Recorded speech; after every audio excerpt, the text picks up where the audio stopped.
Hello everyone, good morning. आपके अपने YouTube channel climax competitive class में स्वागत है। आज मैं आप लोगों को सामने कॉम्पिटिटिव मैथ्स में मेंसुरेशन पढ़ाने जा रहा हूं। मेंसुरेशन जो आपको लगातार क्लास चल रहा है, आप लोग देख रहे हैं। मैं आप लोग को टाइप बाय टाइप क्लास दिए हैं। अगर वैसे स्टूडेंट्स नहीं देखें तो प्लीज़ देखने का प्रयास कीजिएगा। मैं आप लोग को टाइप संख्या 1 से लेके 11 तक क्लास दिए हैं, और एक ऐसा क्लास जो मेरा प्रारंभिक क्लास था, फर्स्ट क्लास था, जिसमें आपका बेसिकली बताया गया है, उसमें फार्मूला बनाने के लिए बताया गया है। यानी आज का जो आपका क्लास है मेंसुरेशन का, प्रॉब्लम बेस्ड क्लास है। यानी आपका प्रॉब्लम बेस्ड क्लास का आज पहला वीडियो है। आप लोग को टाइप का अगर वीडियो आप देखना चाहते हैं मेंसुरेशन का वृत्त का आधारित, तो उससे 4 वीडियो मैं आप लोग को दे चुका हूं। आज आपका 5वां वीडियो है और प्रॉब्लम क्लास का फर्स्ट वीडियो है। प्रॉब्लम क्लास में आज आप लोग का 10 क्वेश्चन बताएंगे, और 10 क्वेश्चन बहुत ही इंपॉर्टेंट क्वेश्चन है। यह क्वेश्चन आपका किसी न किसी किताब से या किसी न किसी एसएससी गाइड से क्वेश्चन पूछा गया है, और बहुत ही इंपॉर्टेंट क्वेश्चन है। ठीक है, तो चलते हैं फर्स्ट क्वेश्चन की ओर।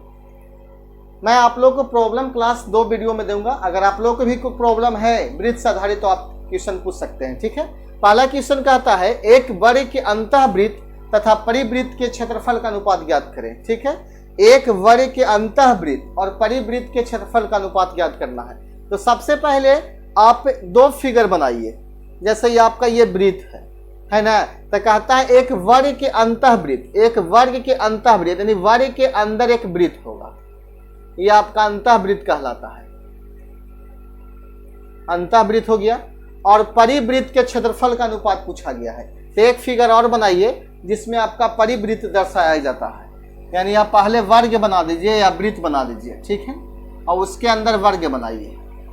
ये आपका परिवृत्त हो गया, अंतःवृत्त और परिवृत्त वर्ग के। ठीक है, तो अंतःवृत्त, वर्ग के अंतःवृत्त का क्षेत्रफल और परिवृत्त के क्षेत्रफल का अनुपात पूछा है। तो अगर अंदर वृत्त होगा तो ये आप देख रहे हैं कि मेरा वृत्त का व्यास है और वर्ग की भुजा है। अगर वर्ग की भुजा को हम a मान लेते हैं तो मेरा व्यास कितना होगा, a होगा।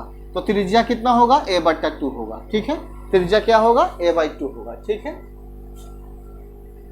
और इसमें आप देख रहे हैं कि ये मेरा वर्ग का विकर्ण है और वृत्त का व्यास है। तो वर्ग का विकर्ण होता है √2a, तो व्यास आपका √2a हो जाएगा। तो त्रिज्या हो जाएगा √2a/2। ठीक है, आपको समझ में आ रहा होगा। अब दोनों का क्षेत्रफल का अनुपात पूछा गया है। तो वृत्त का क्षेत्रफल πr² होता है, लेकिन अनुपात में पाई आपका कैंसिल होगा, सिर्फ r² होगा। ठीक है, तो इसका स्क्वायर करेंगे हम तो a/2 का स्क्वायर हो जाएगा। अब इसका स्क्वायर करेंगे √2a/2 का स्क्वायर होगा। आप देखेंगे कि a²/4 हो जाएगा। यहाँ आपका रूट स्क्वायर कैंसिल हो जाएगा, तो 2a²/4 हो जाएगा। 4 से 4 आपका कैंसिल, a² से a² कैंसिल, तो 1:2 आपका आंसर होगा। ये आपका आंसर क्लियर है, 1:2 होगा। एक बार फिर से इसको देख लेते हैं। अगर वर्ग के अंदर वृत्त होगा तो वृत्त का व्यास वर्ग की भुजा के बराबर होगा। तो वृत्त का व्यास बराबर वर्ग की भुजा, तो त्रिज्या हो जाएगा भुजा/2। इसका क्षेत्रफल हो जाएगा r², क्योंकि πr² और पाई से पाई आपका कैंसिल होगा अनुपात में। ठीक है, और इसका अगर वर्ग जो है वृत्त के अंदर होगा तो वर्ग का विकर्ण जो होगा वृत्त के व्यास के बराबर होगा। तो वर्ग का विकर्ण होता है √2 गुने भुजा, तो त्रिज्या हो जाएगा √2a/2। इसका क्षेत्रफल निकाल देंगे तो आपका कैंसिल करके 1:2 होगा। ठीक है, तो फर्स्ट क्वेश्चन आपको समझ में आया होगा। दूसरा क्वेश्चन देखिए किस प्रकार से पूछा गया है।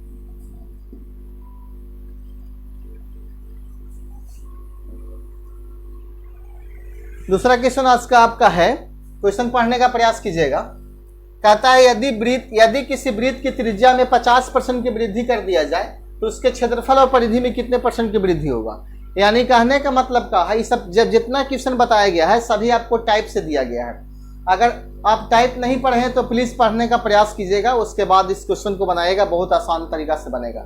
देखिए, अगर किसी भी वृत्त की त्रिज्या में अगर प्रतिशत वृद्धि देता है, x% की अगर वृद्धि करता है, तो जो क्षेत्रफल में आपका जो वृद्धि होगा, क्षेत्रफल में प्रतिशत जो वृद्धि आपका होगा वो आपका 2x + x²/100 होगा। ठीक है, और कमी जो आपका होगा -2x + x²/100 होगा।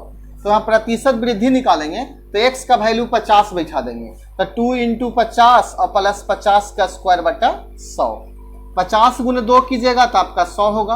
अब 50 गुने 50, क्योंकि 50 का स्क्वायर दिया गया है ना, तो आप इसको 50 गुने 50/100, 10 से 10, 10 से 10, तो आपका 100 हो जाएगा, और 5 गुने 5 कीजिएगा तो 25 प्राप्त होगा। 100 में 25 को जोड़िएगा तो 125, यानी वृद्धि जो आपका होगा 125% का होगा। आपको ये समझ में आया होगा बहुत आसानी तरीका से। लेकिन एक चीज़ और है, एक चीज़ और पूछा गया है, परिधि में कितना प्रतिशत की वृद्धि होगा। तो मैं आप लोगों को बता देता हूँ कि अगर वृत्त की त्रिज्या में अगर 10% की वृद्धि करता है तो परिधि भी 10 से % बढ़ेगी। अगर 10% कमी करेगा तो परिधि में 10% कमी होता है, क्योंकि वृत्त का परिधि जो तुम्हारा आपका फार्मूला होता है 2πr होता है। ये आपका r सिंगल है। अगर r को दुगना करेंगे तो परिधि भी आपका दुगना होगा, r को आधा करेंगे तो परिधि भी आपका आधा होगा। तो अगर एग्जाम में क्वेश्चन पूछा जाता है कि किसी वृत्त की परिधि में 10% की वृद्धि कर दिया जाए तो आपके परिधि में कितना % की वृद्धि होगा, तो आप 10% ही मारिएगा। बिना कलम उठाए, आप बिना हिचकिचाए आप 10% मार सकते हैं। इसका आंसर जो परिधि में प्रतिशत वृद्धि होगा आपका 50% ही होगा, क्योंकि परिधि पर कोई इफेक्ट नहीं पड़ता है। तो हम उम्मीद करते हैं कि क्वेश्चन नंबर 1 और 2 आपको समझ में आया होगा अच्छी ढंग से। ठीक है, तो क्वेश्चन नंबर 3 की ओर चलते हैं, किस प्रकार से पूछा गया है। क्वेश्चन 3 जो आपका दिया गया है, एक वृत्त के क्षेत्रफल का मान इसकी परिधि के संख्यात्मक मान का 7 गुना है।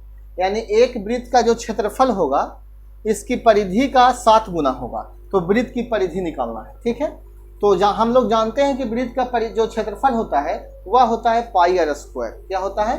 πr²। और परिधि होता है आपका 2πr।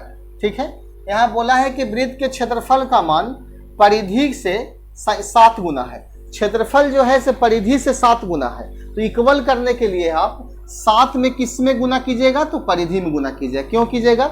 ये क्षेत्रफल जो है से परिधि से 7 गुना ऑलरेडी पहले से है, तो ये बराबर करने के लिए 7 जिसमें नहीं किया जाता है उसी में गुना किया जाता है। ठीक है, अब आप पाई से पाई कैंसिल कीजिएगा, आर से आर कैंसिल कीजिएगा, एक आर बचेगा, और 2 7 दूनी कितना आपका हो जाएगा 14। तो आपसे क्या पूछा गया था? वृत्त की परिधि पूछा गया था। तो वृत्त की परिधि क्या होता है आप लोग जानते होंगे, फार्मूला 2πr होता है। तो 2 गुने पाई का वैल्यू 22/7, आर का वैल्यू 14, 7 दूनी के 14। अब 22 दूनी 44 गुने 2 कीजिएगा तो आपका आंसर 88 आ जाएगा। ठीक है, बहुत ही आसान तरीका से इसका सोल्यूशन आपका हो गया, सिर्फ यही आपको समझना है। तो क्वेश्चन नंबर 3 भी समझ में आया होगा। चलते हैं क्वेश्चन नंबर 4 की ओर। बहुत आसान क्वेश्चन होता है वृत्त से संबंधित क्वेश्चन, यानी मेरे क्लास देखने के बाद आपको वृत्त से एक भी क्वेश्चन नहीं छूटना चाहिए एग्जाम में। मैं ऐसा आप लोग से उम्मीद करता हूँ। अगर आपको विश्वास नहीं है तो आप मेरे क्वेश्चन को देखिए, लेकिन जब भी वीडियो देखते हैं तो प्रारंभ से अंत तक देखिए। आपको ऐसा क्वेश्चन जो एक क्वेश्चन आपका लाइफ को चेंज कर सकता है। तो चौथा क्वेश्चन देखिए क्या कहता है। एक वृत्त की परिधि एवं त्रिज्या का अंतर 37 सेंटीमीटर है, तो वृत्त का क्षेत्रफल क्या होगा। तो एक वृत्त का परिधि आपका होता है 2πr, जो कहता है आप वही कीजिए।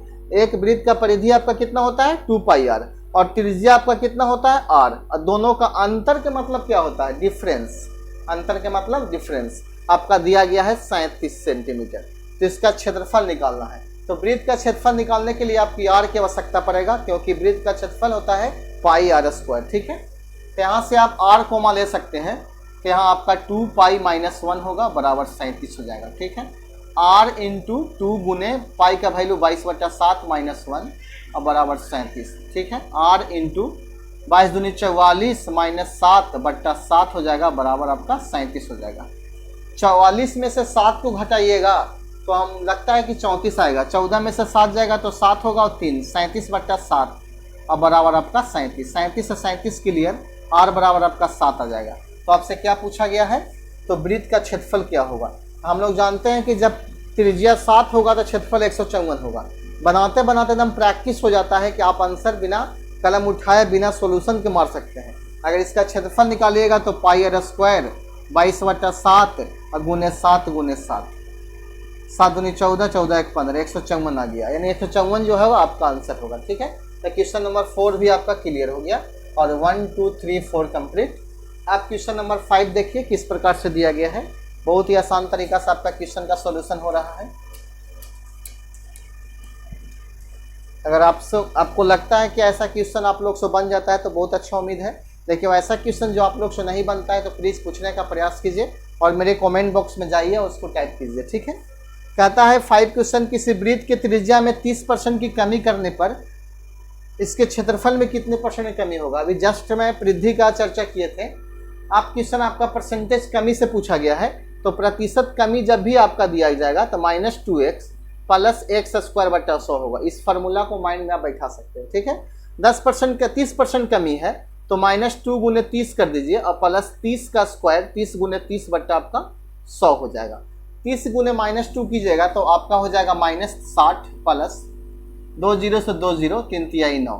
60 में से 9 जाएगा तो आपका हो जाएगा 51% की कमी, 51% की क्या होगी, कमी होगी। तो ऐसे क्वेश्चन की उम्मीद करते हैं कि आप लोग से बन जाएगा बहुत ही आसान तरीका से, ठीक है। चलते हैं 5 क्वेश्चन और है और वो क्वेश्चन बहुत इंपॉर्टेंट है, ठीक है। देखते हैं 5 क्वेश्चन क्या है। क्वेश्चन नंबर 6 देखिए किस प्रकार से पूछा गया है। 6 क्वेश्चन बहुत इंपॉर्टेंट है। कहता है कि दो वृत्तों के व्यासों का योग 35 है तथा इनकी परिधियों का अंतर 22 है, तो छोटे वृत्त का क्षेत्रफल क्या होगा। तो अगर छोटे वृत्त का क्षेत्रफल आपको निकालना है तो सबसे पहले आप दोनों आर निकालिएगा, त्रिज्या निकालिएगा। इससे पता चलेगा किन वृत्त की त्रिज्या छोटा होता है, तो आप उसी प्रकार से छोटे वृत्त की त्रिज्या निकालिएगा, ठीक है। तो सबसे पहले दो वृत्तों का व्यास का योग दिया गया है, यानी d1 प्लस d2 जो आपका दिया गया है 35 मीटर दिया गया है। हम इसको लिख सकते हैं 2 × r1 प्लस r2 बराबर 35, ठीक है। यहाँ से r1 प्लस r2 जब निकालिएगा तो 35 बट्टा आपका 2 हो जाएगा, ठीक है। और उनके परिधियों का अंतर 22 दिया गया है, तो परिधि का अंतर निकालेगा तो 2 पाई इंटू कैपिटल R या R1 माइनस R2 बराबर आपका 22 होगा। तो 2 गुने 22 बटा 7 अब इंटू R1 माइनस R2 हो जाएगा बराबर 22।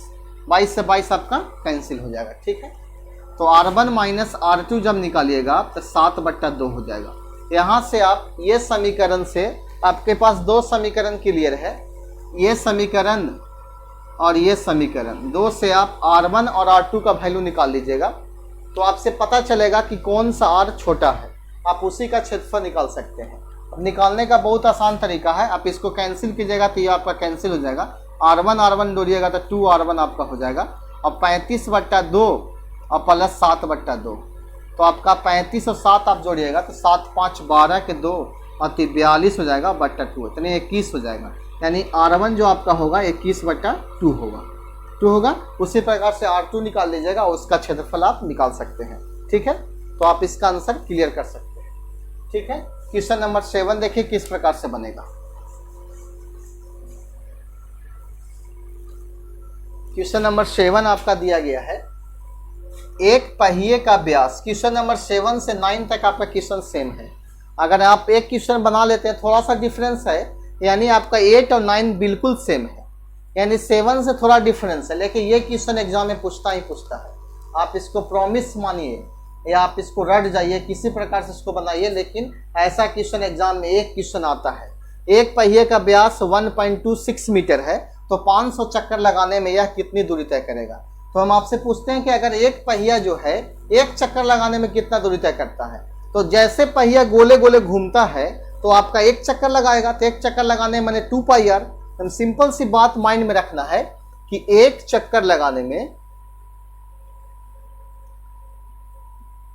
में जो आपका दूरी होता है वो आपका 2 पाई आर होता है। इस चीज को माइंड में आप रखिए सब दिन के लिए। एक चक्कर में आपका दूरी कितना होगा, 2 पाई आर होगा। और आपका दिया गया है, व्यास आपका दिया गया है 1.26, तो आर निकालिएगा तो 1.26 में 2 से डिवाइड दीजिएगा तो 6 दूनी 12 और 3 दूनी 6, यानी 0.63 आपका होगा आर, ठीक है।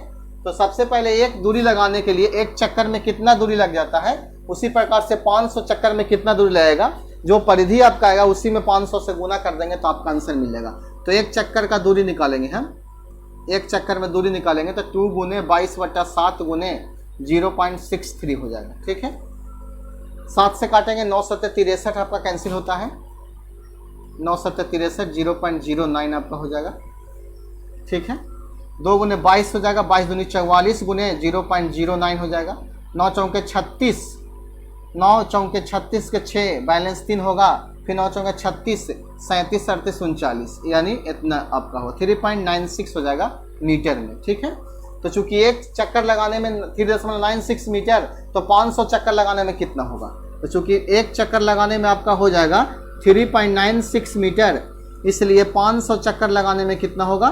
तो 500 गुने 3.96, ये 2 जीरो से ये पॉइंट आपका कैंसिल हो जाएगा। 5 से गुना किए 6 में तो 30 हो जाएगा, 6 पचे 30 और 9 पचे 45, 46 47 48 हो जाएगा 4, और 5 दिए 15 और 4 आपका 19 हो जाएगा, यानी 1980 मीटर आपका आंसर होगा। बहुत ही आसान तरीका से ये आपको समझ में आ गया होगा। ऐसा क्वेश्चन और ऐसा क्वेश्चन एग्जाम में पूछा जाता है, ठीक है। जस्ट क्वेश्चन नंबर 8 और 9 देखिए किस प्रकार से पूछा गया है, एकदम जस्ट आपको उसी ढंग से पूछा गया है, चक्कर वाला क्वेश्चन है। ऐसा ना कि आपको भी चक्कर मार के चक्कर में ही पड़ जाइएगा। चक्कर क्वेश्चन बहुत इंपॉर्टेंट होता है। कहता है कि एक गाड़ी के पहिए की त्रिज्या 0.25 मीटर है।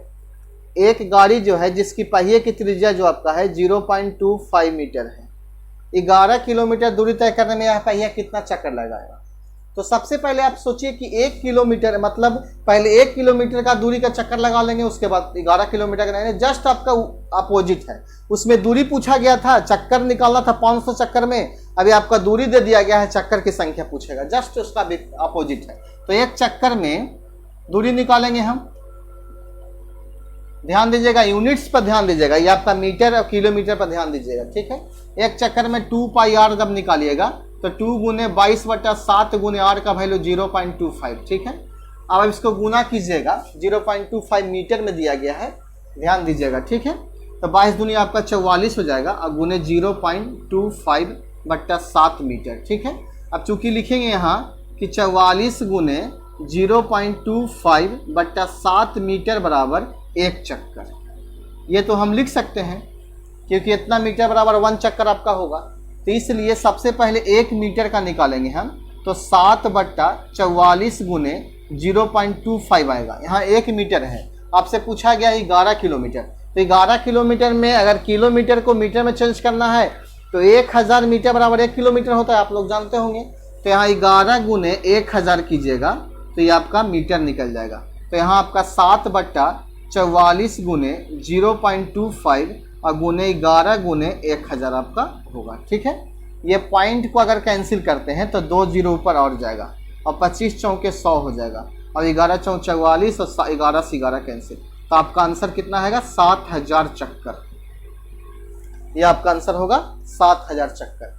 बहुत ही आसान तरीका से आपका सॉल्यूशन हुआ। पहले आप यहाँ काट देते तो आपका प्रॉब्लम हो जाता है, लेकिन जो आता है मल्टीप्लाई आप जो कहते हैं उसको चलिए आगे आपको देखना है क्या करना है। अगर काटिएगा, मेंसुरेशन में आपका सिर्फ कैलकुलेशन पर डिपेंड करता है। बहुत सारे स्टूडेंट्स गुना भागा जोड़ घटाव में गलत कर बैठते हैं, लेकिन फार्मूला सही लगाते हैं। इसलिए आप कैलकुलेशन करने के लिए भी सीखिए थोड़ा सा। अगर नीचे आपका 10 है या 100 है, अगर उसको 2 से कैंसिल करते हैं तो आपको प्रॉब्लम में फंस जाइएगा। नीचे अगर 100 आता है, 200 आता है, ऊपर भी 100 है, तब कैंसिल कर सकते हैं 0 से 0, लेकिन 0 से आप 2 से कम भी कैंसिल मत कीजिएगा, क्योंकि ये फंसिएगा, फिर आपको भागा ही देना पड़ेगा। आप डायरेक्ट गुना कीजिए, उतने अंक के बाद पॉइंट बैठा दीजिए, बहुत आसान तरीका से आपका क्लियर हो जाएगा। तो क्वेश्चन नंबर 9 भी बहुत आसान तरीका से बनेगा। एक पहिए का अर्ध व्यास, मतलब आपका अर्ध व्यास का मतलब होता है त्रिज्या। त्रिज्या आपका 14 सेंटीमीटर दिया गया है, तो 14 लिख दीजिए। 44 किलोमीटर दूरी तय करने में कितना चक्कर लगाएगा? तो चूंकि हम लोग जानते हैं कि एक चक्कर में कितना दूरी होता है, 2 पाई आर होता है, तो 2 गुने 22/7 गुने 14 हो जाएगा, 7 दूनी के 14, तो 22 दूनी 44, 88 सेंटीमीटर में आपका दिया गया है। ध्यान दीजिएगा, ये आपका सेंटीमीटर में दिया गया है। तो चूंकि आपका लिखिएगा 88 सेंटीमीटर बराबर एक चक्कर, ठीक है।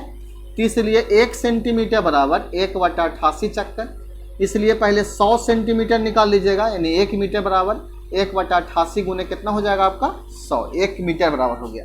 आपसे पूछा गया 44 किलोमीटर, तो 44 गुने 1000 बराबर 1/88 गुने 100 और गुने 44 गुने 1000, ये आपका चक्कर हो जाएगा, ठीक है। समझ में आ रहा होगा। ये आपका देखिए 88 जो 44 से 2 बार में और 2 से आपको 50 बार में, तो आपका आंसर होगा 5 पर कितना जीरो, 4 जीरो, यानी 50,000 चक्कर होगा आपका आंसर 44 किलोमीटर में। समझ में आया होगा आपको।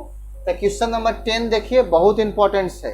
10 जो क्वेश्चन है आपका एग्जाम में पूछा गया है, एसएससी के एग्जाम या एनटीपीसी का एग्जाम के लिए बहुत मोस्ट इंपॉर्टेंट क्वेश्चन है। ऐसा क्वेश्चन को आप ट्रिक से बना सकते हैं, लेकिन मैं आप लोग को बेसिक बताएंगे क्योंकि उसका जो ट्रिक है आपको रटने वाला है।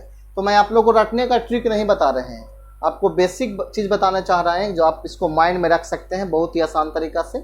या बच्चा 10th क्लास या 11th क्लास 10th क्लास के बच्चा को आप उसको पढ़ा भी सकते हैं बहुत ही आसान तरीका से, क्योंकि ये क्वेश्चन 10th के किताब से भी क्वेश्चन दिया देखे हैं, ऐसा क्वेश्चन है बुक में। 9th क्लास की बुक भी क्वेश्चन ऐसा दिया गया है बहुत ही आसान तरीका से। कहता है एक वृत्त के अंतर्गत एक वर्ग खींचा जाता है, एक वृत्त के अंदर एक वर्ग खींचा जाता है। आप जैसे देखिए वृत्त है तो वृत्त के अंदर एक वर्ग खींचा गया है, ये आपका वर्ग है, ठीक है। तथा इसी त्रिज्या के जो आपका ये त्रिज्या है ना आर, इसी त्रिज्या के अर्धवृत्त के अंदर एक वर्ग खींचा गया है, इसी त्रिज्या के अर्धवृत्त के अंदर एक वर्ग खींचा गया है।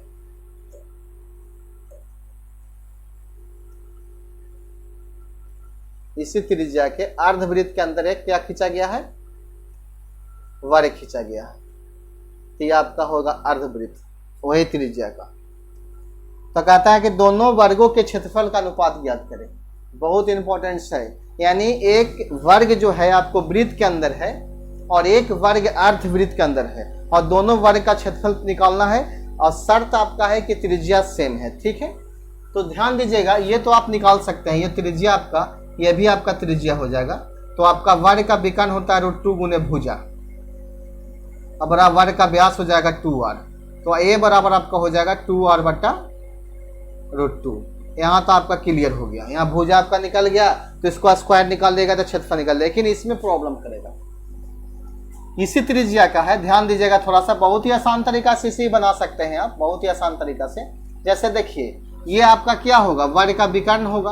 अगर वर्ग की भुजा को अगर हम a मान लेते हैं, सपोज a है, a है, ठीक है, वर्ग की भुजा को हम a मान लेते हैं, और आपका त्रिज्या कितना है, त्रिज्या आपका यहाँ से लेके यहाँ तक r है, ठीक है, त्रिज्या कितना है r।